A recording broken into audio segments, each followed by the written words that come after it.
नु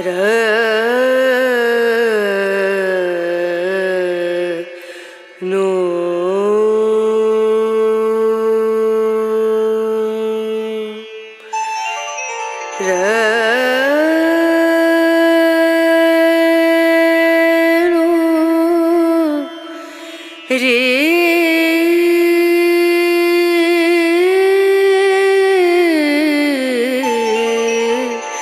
रे ना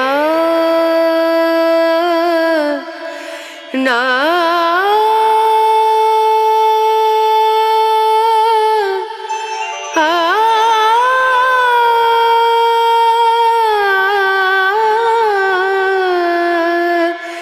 रे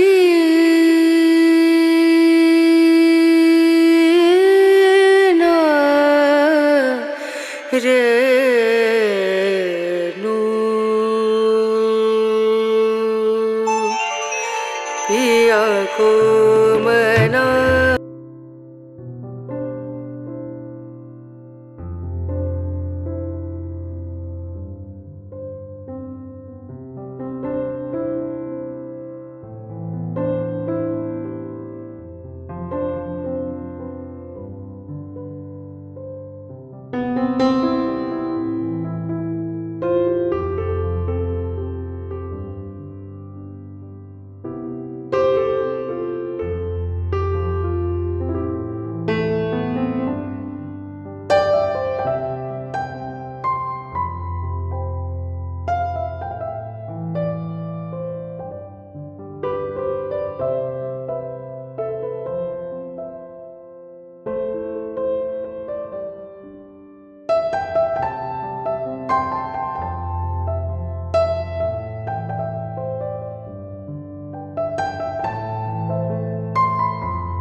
হ্যালো এভরিওয়ান, কেমন আছেন সবাই? আমি দীপান্বিতা।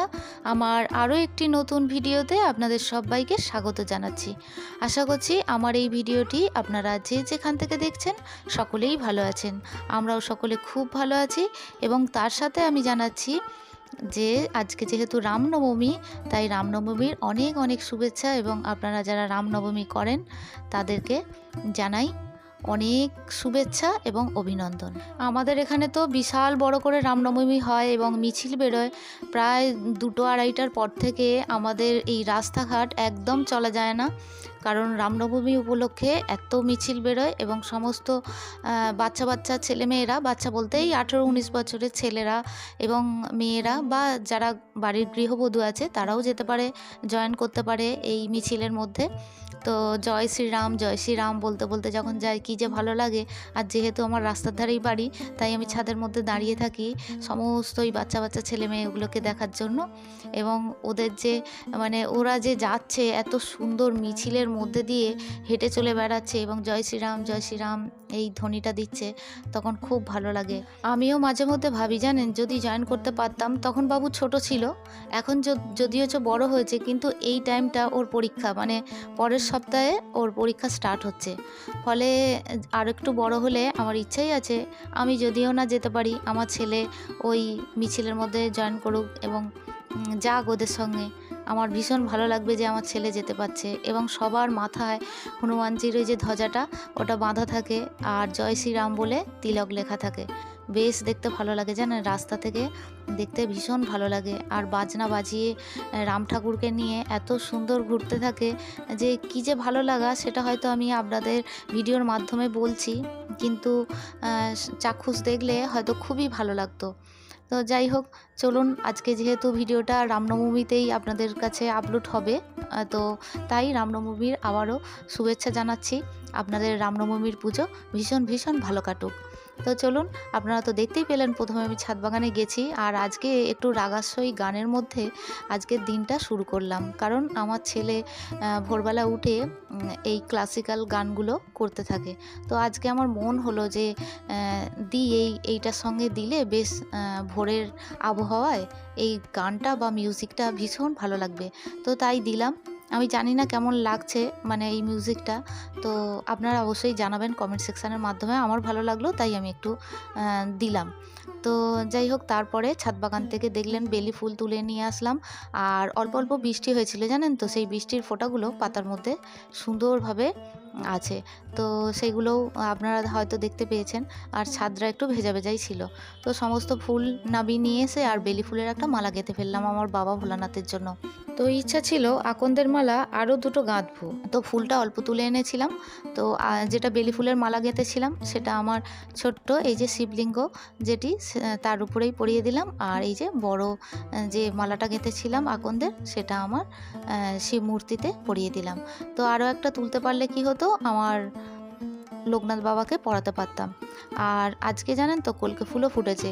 তো একটা একটা করে ফুল যখন ফুটছে কী যে মনে আনন্দ হচ্ছে, সেটা বলে বোঝাতেই পারবো না। আর আপনারাও খুব খুশি হচ্ছেন, যারা আমার আগের ভিউয়ার্স তারা তো খুবই খুশি হচ্ছেন, কারণ আমার ছাদ বাগানটা এতদিন শীতকালে ফাঁকা হয়েছিল আর পরিপূর্ণতা পেয়েছে, ফুলে ভরে উঠেছে। তো বেশ ভালো লাগছে। তো যাই হোক, চলুন আমি পুজোয় বসে পড়েছি আর সমস্ত কিছু রেডি করে নিয়েই বসেছি। তো আপনারা আজকে দেখতে পেলেন একটা থালার মধ্যে কিন্তু আমি তুলসী পাতাগুলো নিয়ে নিলাম, আর তাতে আমি একটু কেশর চন্দন দিয়ে দিলাম। এই কারণেই দিলাম জানেন, নিতে সুবিধা হয়। আর ছোট ছোট পাতা হলে সেগুলো সেই নিচ থেকে তুলতে বা উপর থেকে তুলতে এইভাবে প্রচণ্ড মানে বাটির মধ্যে রাখলে অসুবিধা হয় বলেই তাই আজকে থালার মধ্যে নিয়ে নিলাম। তো আমার দিতে সুবিধা হবে প্রতিটা ঠাকুরকে, মানে প্রতিটা ঠাকুরকে তো তুলসী পাতা নিবেদন করতে হয় না। তো সব ঠাকুরকে মোটামুটি, যে ঠাকুরকে মানে নারায়ণকে বা আমার লোকনাথ বাবা, এদিকে শ্রীকৃষ্ণ, হনুমানজি, সবাইকে আমার এই থালা থেকে তুলসী পাতা দিতে আমার একটু সুবিধা হবে, তাই আমার সুবিধার্থে আমি এই থালার মধ্যে তুলসী পাতাগুলো নিয়ে নিলাম। তো চলুন আমি পুজোটা করতে থাকি, আর বেশ কিছু কমেন্ট এসেছে সেগুলোও একটু পড়ে নেওয়া যাক। চলুন। প্রথমেই মিষ্টি একটি বোন তো লিখেছে, দিদি আমি তোমার বোনের মতো, আমি তোমার সব ভিডিও দেখি, তোমার ভিডিও আমার ভালো লাগে। আমার নামটি নিও, অঙ্কিতা কর্মকার। তোমাকে আমার অনেক ভালো লাগে, তোমার পুজো খুব সুন্দর লাগে। খুব অন্তর থেকে কমেন্টটি এসেছে, তোমাকে অন্তর থেকে আমার অনেক ভালোবাসা জানালাম, এবং তুমি আমার এই যে ভিডিওটা দেখো তোমার ভালো লাগে, তো আমি তার জন্য তোমাকে অনেক ভালোবাসা জানাচ্ছি, ধন্যবাদ জানাচ্ছি। আর তোমার নাম অঙ্কিতা আবারও নিলাম, এবং তুমি আমাকে সময় পেলে মাঝে মধ্যে কমেন্ট করো এবং দিদির ভালোবাসা নিও। এর পরের কমেন্টটি হলো সুকান্ত সামন্ত আইডি থেকে মৌমিতা। এটিও আমার একটি মিষ্টি বোন। দিদিভাই তোমার ভিডিওটা খুব ভালো হয়েছে, তোমার ঠাকুর ঘর সিংহাসনটা খুব ভালো, আর ঠাকুরগুলো খুব সুন্দর। দিদিভাই তোমার ছাদের বাগানটা একটু ভালো করে দেখাবে একদিন। হ্যাঁ গো, অবশ্যই দেখাবো। তবে আমার আগের অনেক ভিডিও, 1 বছর আগেকার ভিডিওতে ছাদ বাগানের সম্পূর্ণ ভিডিও দেয়া আছে। তো যাই হোক, তুমি বলেছো, আমি আবারও দেখাবো তোমাকে। তো তুমি আমার অনেক ভালোবাসা নিও, অনেক আদর জানাচ্ছি ভিডিওর মাধ্যমে। আর এইভাবেই মিষ্টি মিষ্টি কমেন্ট করো, খুব ভালো লাগবে। এর পরের কমেন্টটি হচ্ছে আমার মিষ্টি আরও একটি বোন মোনালিসা। দারুণ হয়েছে দিদিভাই, থ্যাংক ইউ সোনা বোনটি, তুমি আমার অনেক ভালোবাসা নিও আর এইভাবেই আমাকে মিষ্টি মিষ্টি কমেন্ট করো। এর পরের কমেন্টটি লাড্ডু গোপাল লাইফস্টাইল থেকে বোন আমাকে অনেক দিন পরে কমেন্ট করেছো। তোমার ঠাকুর ঘর দেখতে আমার খুব ভালো লাগে, খুব ভালো লাগলো দেখতে। থ্যাংক ইউ বোন, তুমি আমার অনেক ভালোবাসা নিও আর এইভাবেই সময় পেলে কমেন্ট করো। এর পরের কমেন্টটি সুমিত্রা। তো সুমিত্রা দি উনি লিখেছেন, বা অনেক ফুল বন্ধু তোমার গাছে, ভালোবেসে পাশে রইলাম বন্ধু। তো অসংখ্য ধন্যবাদ জানাচ্ছি আপনাকে, তো এত সুন্দর একটি কমেন্ট করার জন্য। সময় পেলে মাঝে মধ্যে এইভাবেই কমেন্ট করবেন। পরবর্তী ভিডিওতে আরও বেশ কিছু কমেন্ট আছে, পড়ে নেব। তো আজকের ভিডিওটি এখানেই শেষ করছি, দেখা হচ্ছে আপনাদের সঙ্গে পরবর্তী ভিডিওতে। ততক্ষণের জন্য আপনারা সবাই ভালো থাকবেন।